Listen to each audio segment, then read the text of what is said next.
today's episode of Creative U Studio. We're so glad to have you back.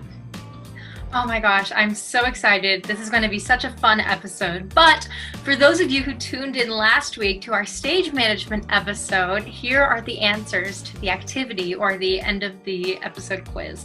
So the first question was, a cast member has been acting up. What do you do? And the answer was B, have a one-on-one talk with them. The second question was, what is the most important skill for a stage manager? And the answer was C, multitasking. And the third question was, the cast wants to go out and party the night before opening. What do you do? And the answer was, advise them to rest instead. So give yourself a round of applause. If you got even just one of those right, you have unlocked the inner stage manager within you. Go ahead, Jada. Okay, so today's episode is focused on spoken word. We will be interviewing two spoken word artists talking about their experience writing spoken word. My experience is limited. I love watching spoken word artists on YouTube, TikTok, various social media platforms, and I'm so excited to hear from people who actually write spoken word. How about you, Katrina? See, my experience is even more limited than yours because I had never even heard of spoken word art before we decided to do this episode. And I have never seen it, or if I have, it was never with the label spoken word art. So I'm just really excited to learn about what it's all about from real professionals, both youth and adult. So I'm so excited. This is going to be a wonderful episode, and we will hand it off to Imahni. Poetry Out Loud is a nationwide poetry recitation competition.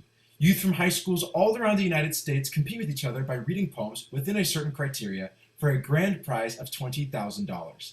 Kate Linggi, a senior at the Academy of Our Lady of Peace, will be representing San Diego County at the state championships where she will compete for nationals. Kate, thank you so much for joining us at CYS today. Thank you so much for having me. I'm great. So I have a few questions for you today just about competing in a competition for poetry in general, and just like what you study in terms of art and all that. So let's go ahead and get started with how long have you been in the arts? Well, I was never originally an arts kid. This was definitely not the course of life I planned on.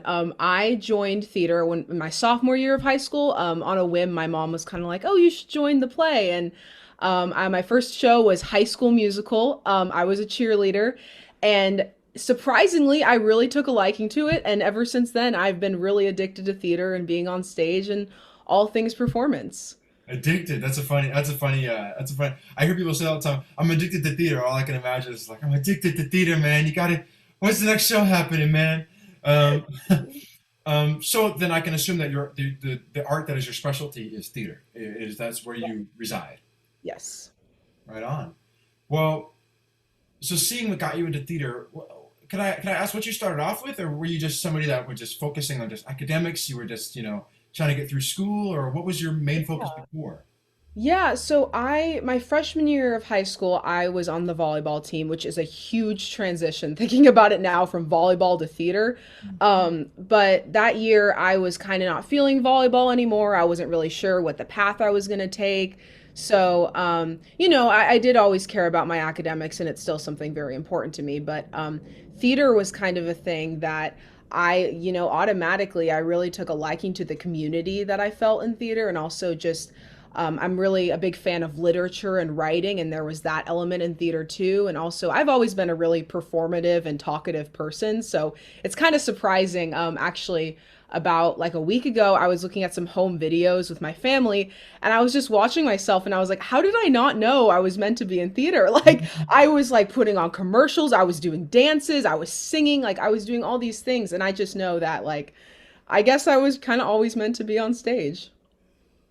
It's a cool realization. It's funny when you have that aha moment. I'm like, oh my god, this is when it all started. Like right here, like I just got into theater now, but this has been in the process for 8 years. You know what I mean? This has been just stewing.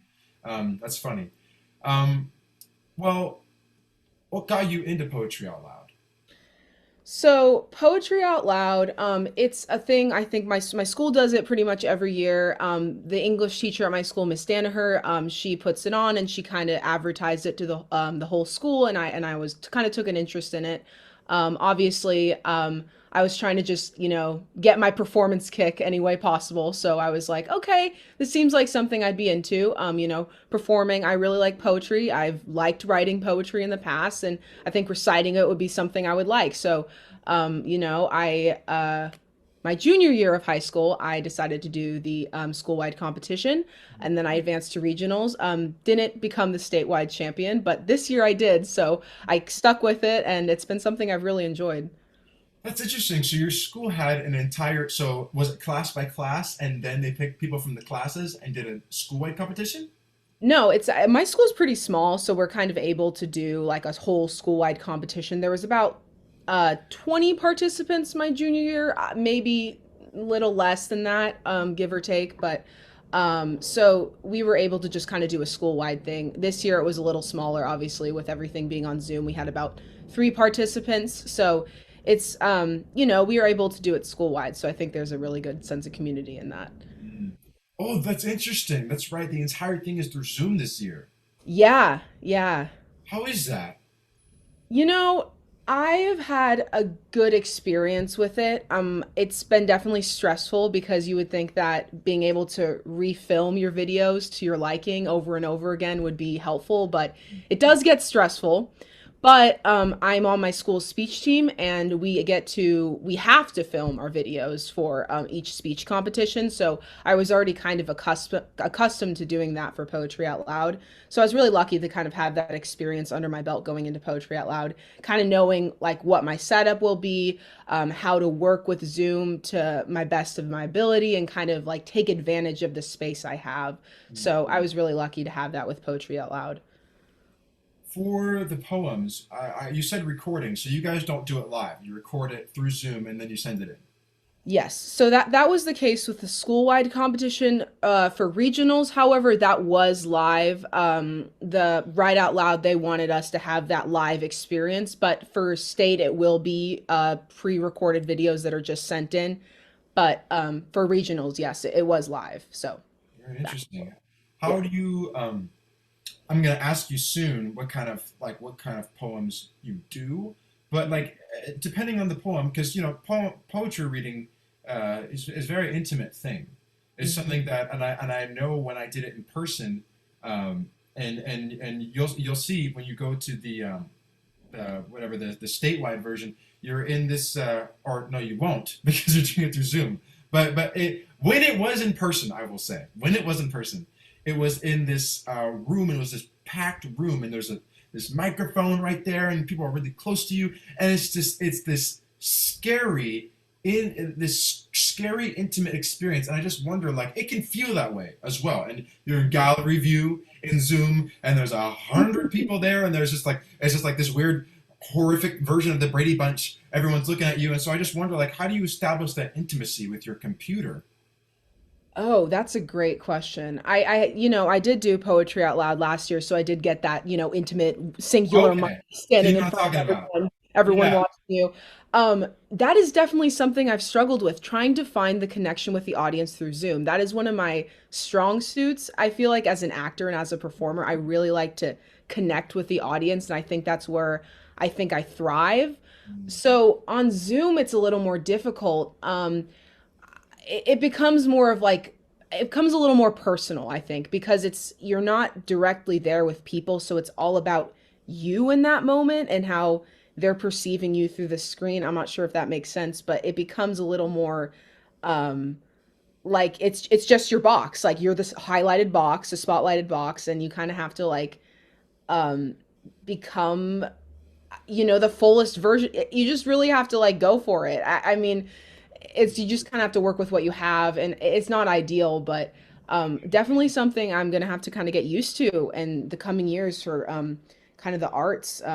Wondering, what will the arts look like in the next couple of years, especially however the pandemic plays out. I think it's gonna affect a lot of people, but definitely getting used to it. Yeah, I think it's the smartest thing to get used to it because even though, we have like some vaccine rollouts happening and things are looking hopeful, it's like, for this last year, we've all spent so much time learning how to do this thing. We're just going to give it up immediately. You know what I mean? Like, not like we're going to keep doing Zoom theater we get back in person, but I mean, like, we're going to keep embracing this technological side, I think. Do you think that too? Or, Yeah, I think it's definitely, even if we aren't in a pandemic years from now, I do think it's something we will utilize in the future. I think Zoom is, in some ways, a helpful tool. I think the virus will, I think it's going to kind of stick around for a while. So I think it's something we're definitely going to have to cope with, even if it's not like as intense as it is now. So I do think Zoom is going to be a tool we will use in the future as actors and performers. mm, yeah. Our next question is when did you realize you loved reading poetry? And I emphasize reading because, I'm not going to say, oh, when did you realize you loved poetry? I mean, like, when did you realize that you loved reciting it and stuff like that? Yeah, I know that my parents were really big on getting me to read at an early age and getting me to really like reading, and poetry was something that was always kind of around. We had this big Shel Silverstein book of Mm, poems, and my parents would read to me every night. mm, And I've always been a words person. I've always been an English person. I love to write. I love to read. I think the way words move together is very magical, and I think taking that to poetry out loud has been something super special to me because not only do I get to like digest the words and the meaning behind the poems, I get to like perform it. So I get to kind of have the best of both worlds. So yeah, I think reading poetry and writing it and digesting it as a whole, I think that's always been something that's kind of been innately a part of me. mm. That's interesting. You meet actors all the time that are their forte is English, and it's like it's not really confusing because because that you're basically what you're studying is how to talk, and if you're going to be a talker, you should know English. So I mean, if you're an English talker, of course. Yes. Yes. So not just blanket statement. Um, so for our final question, or actually not final question, I take that back. What's your favorite poem? This is kind of a silly Ooh. question, very. I have a few favorite poems. Oh, Um, but there's, I don't know. That's a really good question. But I do think one of my favorite poems right now is one I'm doing for my state competition. It's called How Dark the Beginning by Maggie Smith. It's kind of about how we don't embrace the dark side of life enough. Like, the beginning line is, all we ever talk of is light. Let there be light. And that is kind of a true statement that I think that there's a lot of like happiness and like hope surrounding the concept of light. But do we ever think about like its contrasting side and that we can find kind of beauty in darkness in the dark times in life? So I kind of think it's a really beautiful uh, idea. And so I've really taken a liking to that poem. wow! I've never heard of that poet. Yeah. But I'm gonna read that poem because I had recently heard something about how so much of like human ideology and art and everything is fixated around like light and just like or even um, all we ever talk about as far as evolution goes is that like we imagine a more civilized society in the future. Everything is only improvement or better or utopia, and it's more of a reflection of what we're living in now, which is probably somewhat of a darkness. Yeah. That sounds wow. That's really cool. I I want to. I can't wait to read that poem now. What's it called again? How Dark the Beginning. How dark the beginning. All right, for all our viewers out there, watch. Oh, not watch. Read. How dark. I keep forgetting how dark How the Dark beginning. the Beginning by How dark Maggie the Smith. beginning. How dark the beginning. How dark the beginning. Remember that. Remember that. Read it. All right. So, what advice would you give to a peer regarding competitive poetry recitation? I think the best thing is to be prepared, and I think that's kind of cliche, and you hear it a lot to just prepare, prepare.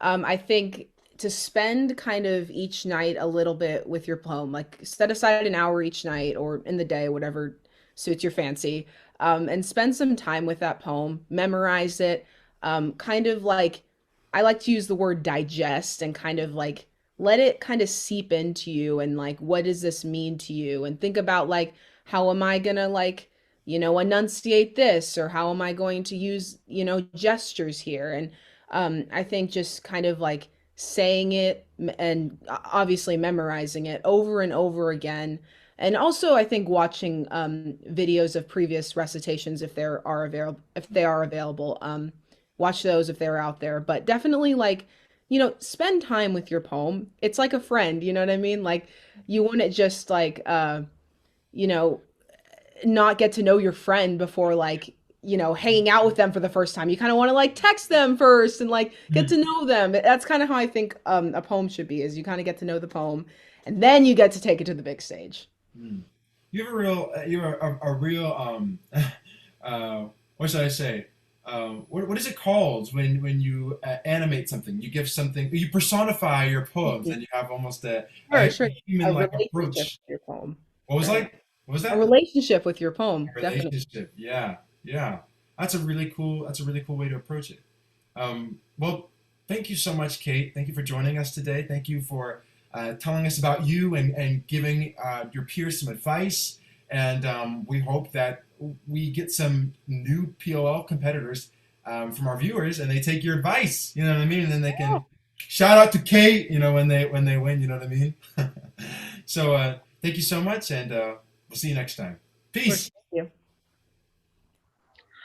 Thank you so, so much for that insightful interview, Kay. And I mean, I definitely learned a lot about spoken word art and what it is like.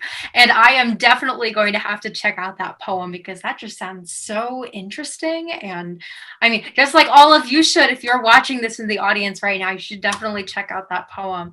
And yeah, any thoughts, Jada? I actually think I want to try writing spoken word. I love writing, so why not try it? And I love the advice about creating a relationship with your poem. I'm really excited to try that. Yeah, definitely. What was it? Imahni said personifying your poem and treating them like a friend. And I think like that's a really great piece of advice. So thank you so much for that, Kate. So thank you for that interview, Imahni and Kate. And now we will toss it over to Emily with her interview with another spoken word artist. My name's Emily Talerman. Hello, Kendrick. And today we're going to be talking about spoken word art. So how long have you been a spoken word artist? Been doing spoken word for, I guess, about 20 years now. Oh, wow. How did you get started? I always wrote, and it was actually when I started performing was when I got here to San Diego and started going to open mics, and would get up and just kind of share, my poetry and things I was writing, and then would start getting asked to come and perform at other places, be it church or special event, community event, stuff like that, or schools. That's really neat. So for those who don't know, can you tell them a little bit about what spoken word art is? Spoken word is just performance poetry. It's really just kind of adding more of a theatrical, be it the intonation, expressiveness, delivery, as it relates to reading poetry. So it's performance. That's really neat. Do you like to do your own work, or do you ever do readings of other people's work? Primarily, I do my own. Poetry and spoken word, it's a different piece, it's a different dynamic in terms of performance art. It's not like in the same sense of like singing per se, when, you sing a favorite song or something like that. So it's more of that, your own unique expression of it, which is really the writing part, how that comes into it as well. So, more into that space.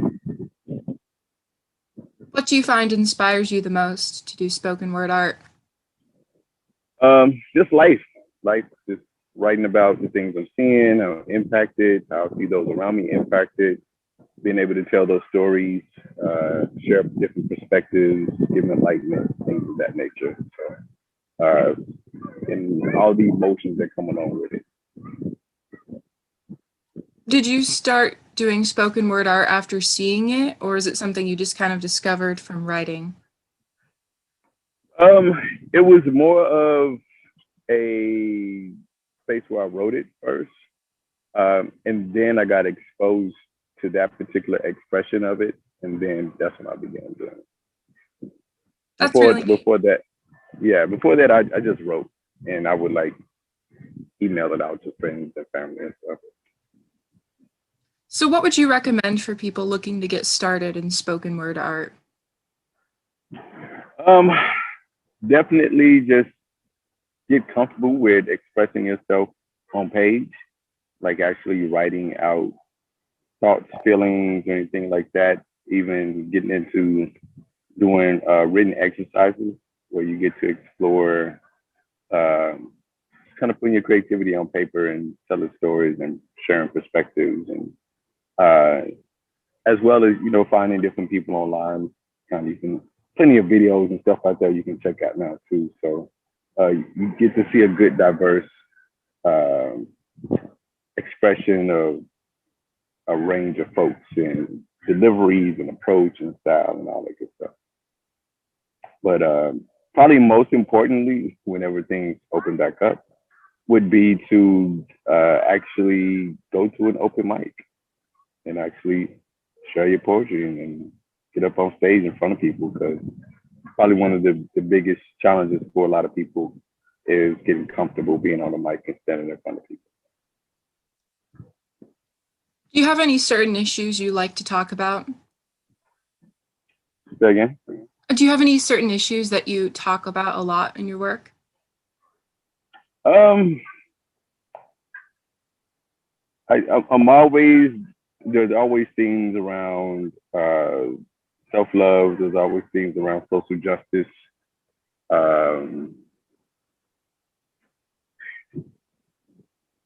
Healthy relationships. So probably those things. I'm also a therapist, so a lot of those things kind of go hand in hand when I think about art, when I think about expression, mental health. It's all connected. So That makes a lot of sense. So what can you tell people about what it's like to have a career as a spoken word artist? How does that look different than just kind of doing it for fun? I think the difference, I'm kind of in a different space with it because, let me back. So I think the dynamic of as a career is how you show up for it. And, you know, a lot of times you think about anything that you do for fun is just kind of when you want to do it. But to really make it a career is really about the investment that you put into it, the learning, the skill sets that go along with it. So, you know, the actually aspects of writing and delivery, I got all the car stuff. And all those things is like, it's work in terms of like taking that disciplined approach to it, to do it when you don't feel like doing it, to challenge yourself to cover new topics or new things happening. All of that is kind of the part that really set to the side from just doing it for fun, and then just the business aspect of, can you hear this dog back over here? Yeah. The business aspect of doing any business, but being able to learn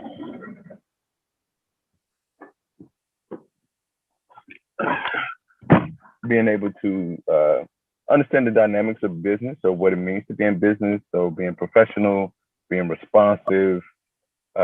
Like a lot of time artists don't think about it from that particular space of how you have to show up on the business side of it to be successful. And if you are, you know, marketing, how you putting yourself out there, you know, how you're engaging with people, all of that stuff is other things that you kind of have to take into consideration when you are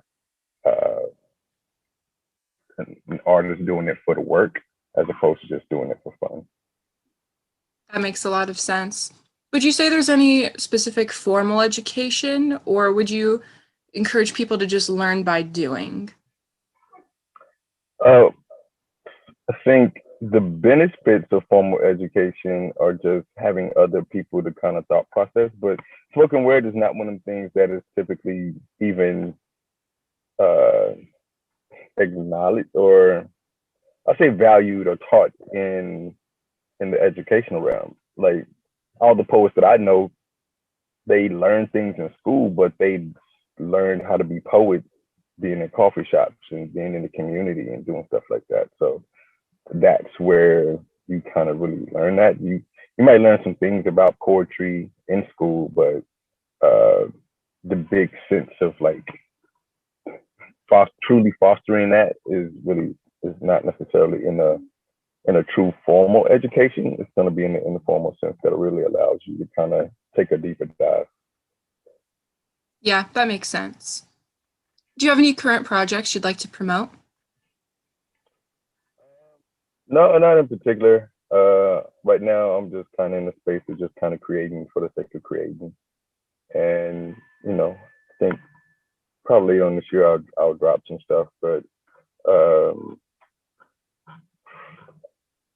actually on iTunes, you can check out a song called Y'all Mad, I did that. That's under the artist name of Keymon, Keymon. And it's a video online too. You can check that out. Are there any places doing spoken word art right now with COVID and all?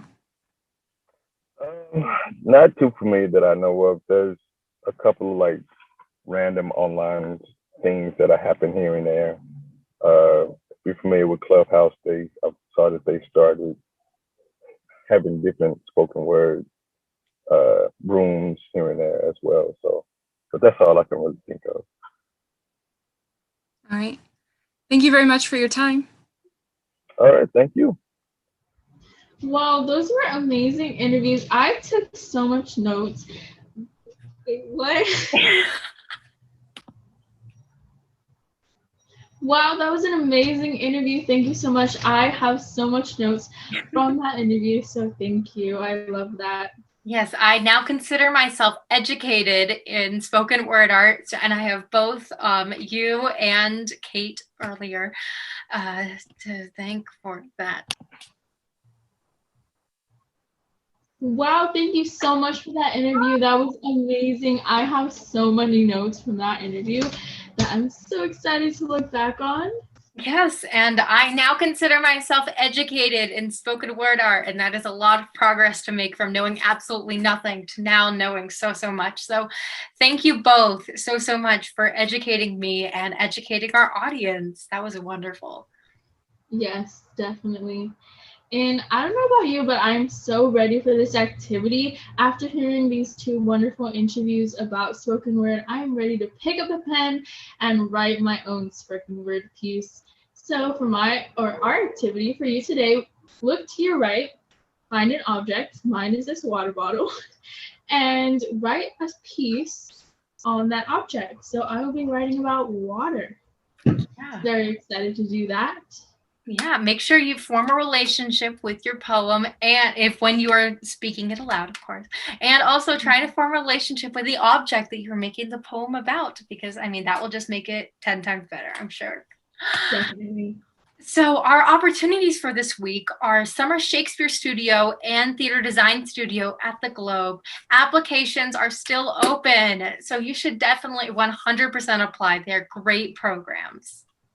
Yes, I love Summer Shakespeare Studio so much. I miss it. So yes, please apply. I promise you will not regret it. You'll not regret it. So also we have a little, we can call it a treat.